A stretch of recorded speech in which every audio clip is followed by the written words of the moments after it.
அடுத்ததாக கோவை மாவட்டம் சூலூர் அருகே சிந்தாமணிப்புதூர் டோல்கேட் அருகே உரிய ஆவணங்களின்றி கடத்தி வரப்பட்ட சுமார் 37,30,000 ரூபாய் மதிப்பிலான தங்க நகைகளை அதிகாரிகள் அதிரடியாக பறிமுதல் செய்தனர்.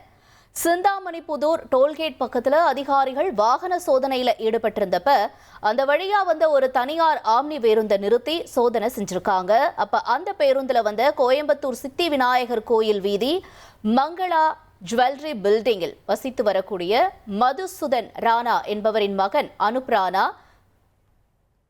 அவருக்கு வயது 37. அவரிடம் சோதனை நடத்தப்பட்டது. அவர் வைத்திருந்த பையில் சுமார் 255 கிராம் எடையுள்ள தங்க நகைகள் இருந்ததும் கண்டுபிடிக்கப்பட்டிருந்தது.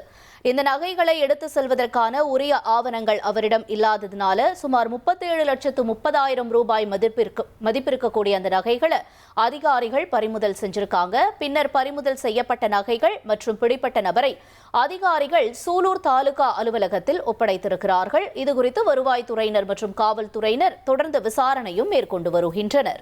1,27,00,000 மனங்களை வென்ற தந்தி டிவி யூடியூப் சேனல். தவிர்க்க முடியாத தம்ப்நெயில்ஸ், கலக்கலான கான்டென்ட்ஸ். நீங்களும் இந்த குடும்பத்தில் இணைய இப்பவே சப்ஸ்கிரைப் பண்ணுங்க.